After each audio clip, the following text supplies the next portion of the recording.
And the title of my take is Ananse's Galamsey Economy Serious Than MP's Bribe Scandal.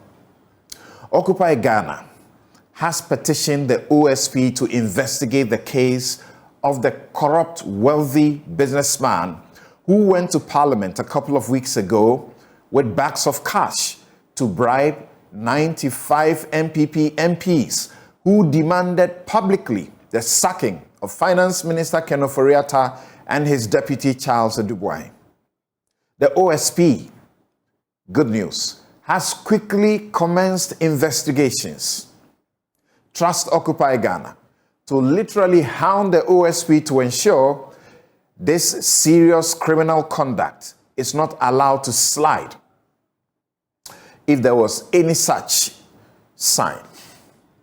A businessman carted cash to Parliament as bribes for 95 lawmakers who refused to name him, let alone cause his arrest for such a serious crime.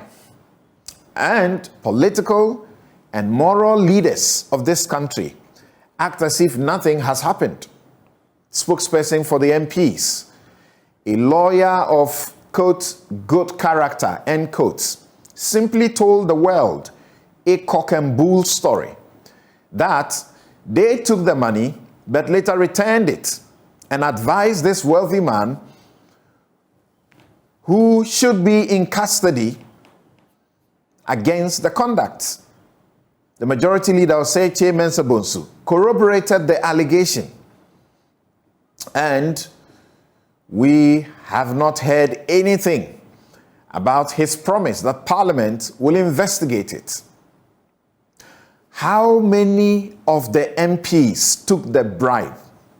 And at what time did how many of them return it to this corrupt businessman who had to wait for how long to take back his bribe money?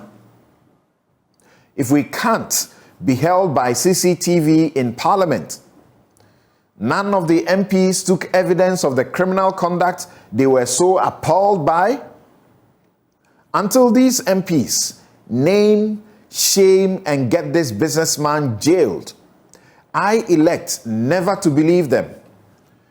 And I hope their constituents will not support the conduct, and they will show that by punishing them at the polls.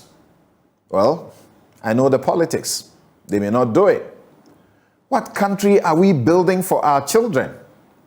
The constitutional imperative is that, quote, the state shall take steps to eradicate corrupt practices and the abuse of power, end quote. We all have a patriotic and legal duty to report crime when it happens. Lawmakers have an even higher obligation.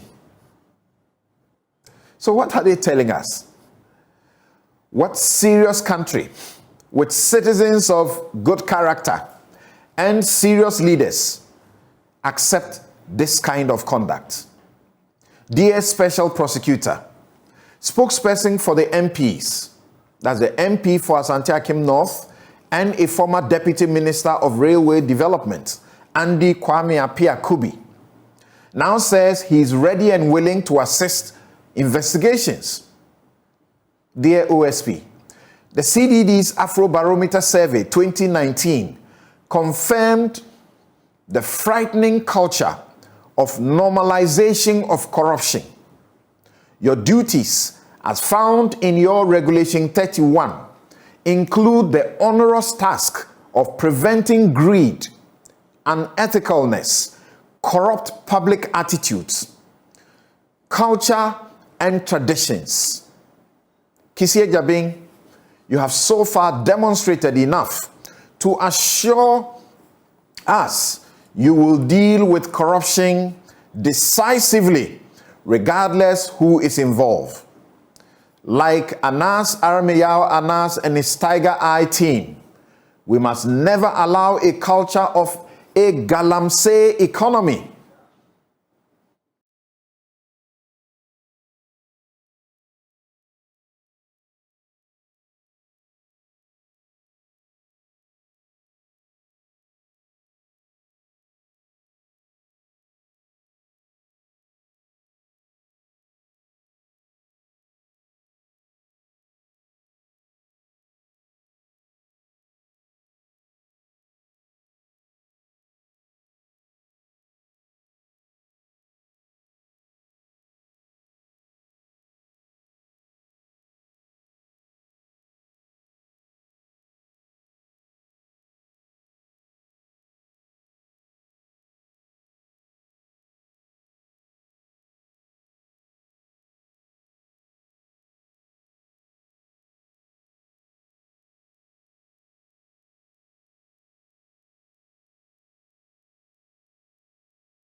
Yes, and thankfully, tomorrow, 5 p.m. and 8 p.m., we will get to know, through the Anas principle, the nation wreckers one more time. And they must not only be named and shamed, but they must be jailed. But this unnamed businessman, is he benefiting from the economic mess and the conflict of interest concerns the MPs raise against the ministers? They join the many Ghanaians to ask the president to relieve from their post? That is my take.